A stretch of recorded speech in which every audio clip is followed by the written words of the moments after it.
Hi, so this video is going to be covering transformations.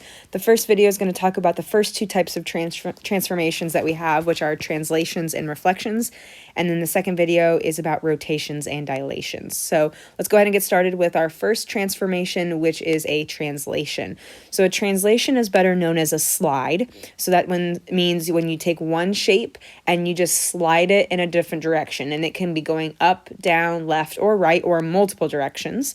And the easiest way to do these is pretty much to jump right into an example. So here we've got number 1.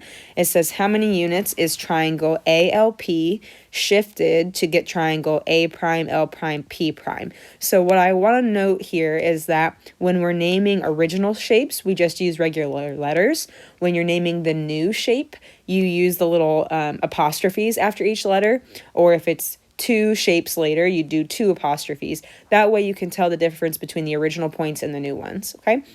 So to tell which or how much it was translated or how many units it was shifted, you just have to compare the matching points. So point A, we want to match up with A prime. So to start at point A and get to A prime, we'd have to go over 1 and then down 1, 2, 3. So this went right 1, and then it went down 3. And that should be the same for every single pair of points. So to go from point L to L prime, again, we go over 1 and then down 1, 2, 3. Or from P to P prime, go over 1, and then down 1, 2, 3. So the transformation has to be the same in all of the points in order for that to work. So in this case, if it said what's the amount it was shifted, you'd say it was right 1, down 3.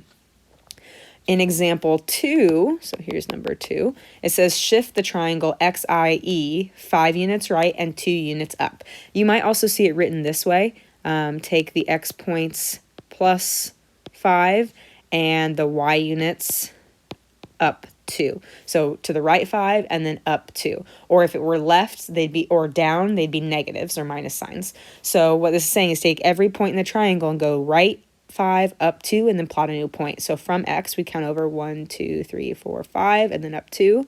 So there's X prime. And then same for I, 1, 2, 3, 4, 5 up 2. So there's I prime. And then same for E, 1, 2, 3, 4, 5 and then up 2. Oops. So there's E prime. And then we could go ahead and connect our triangle. And it should be the same size and same shape, just in a different location. Now, if they ask you to find the distance between each vertex, what that means is to use the distance formula, which you've probably seen before, but I'll go ahead and write it here just in case you need it for your notes. So it's the square root of x1 minus x2 squared plus y2 minus y1 squared. So if I wanted to, for example, find the distance between x and x prime, so my point here was 1, 2, 3, 4, -4, -1, that's for x, and x prime is at 1, 1. Then all I'd have to do is plug these points in. So here's x1, y1, here's x2, y2. Plug those into my distance formula, and then I'd know how far away each of my points are. And the distance should be the same between all 3 sets of points, or however many points there are. So I could plug this in and have -4 minus 1 squared plus -1 minus 1 squared. So simplify that. We get -5 squared plus -2 squared.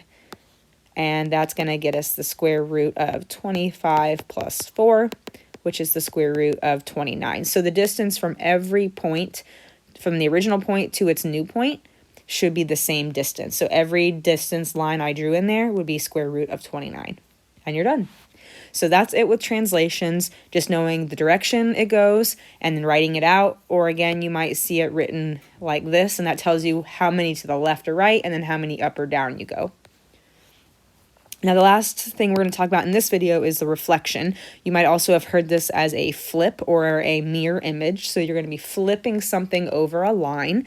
And I've put down at the bottom here, this is from the Edmentum notes, but this is a little chart, kind of a cheat sheet of how you can get your new points when you're doing reflections.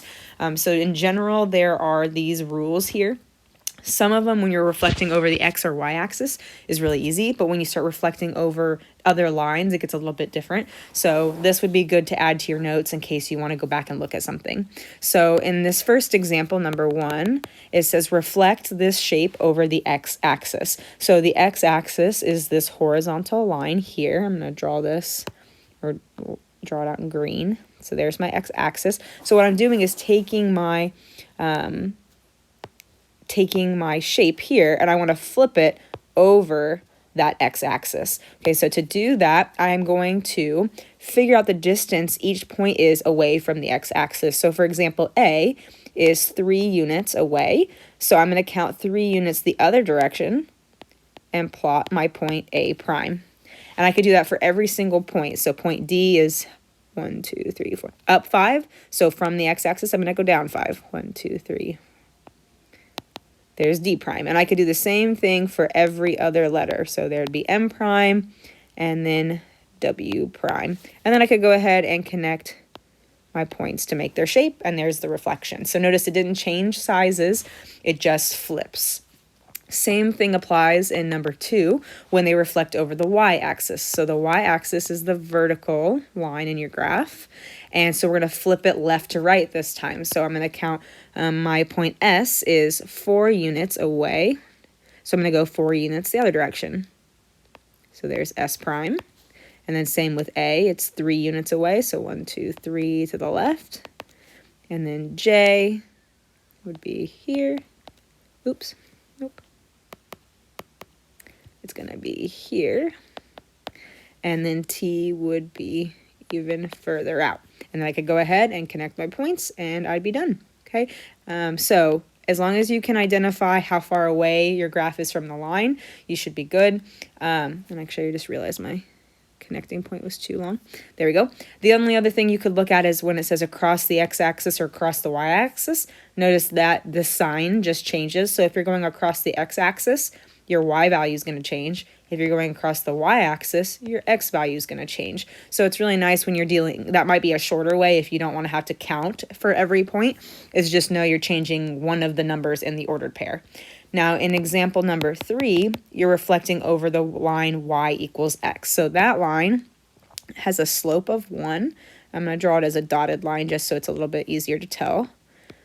So it looks like this. So we're going to be reflecting it diagonally. So this is where it says right here in your box, across the line y equals x means you're going to take all of your ordered pairs and you're going to flip them. So if my ordered pair, for example, L, is at the point 0, 2, then that means L prime is now going to be at 2, 0. Same with H. H is at -2, 3. So that means when I switch it, it's going to be at 3, -2. And I could go ahead and plot these. So 2, 0, so there's L prime, 3, -2, there's H prime. Q is at -2, 1, so that's going to be at 1, -2. So there's Q. And then P is at -3, -2, so we're going to be at -2, -3. So there's P. And then I could go ahead and connect my points, P to L, H, Q, and P. So notice that it's flipped over that diagonal dotted line, and we're good to go. So this box, again, it can come very, very handy if you just need the shortcut rules. Notice that if it says across the origin, you aren't switching the order of the points, but you're changing the sign of both letters. And then across the line, y equals -x, so that'd be a diagonal line going the other direction. You switch the letter or switch the numbers, and you change both their signs. So that one has 2 kind of tricks to it. Okay, so if you have any questions about translations or reflections, let me know. But the next video is going to be on our last 2 transformations.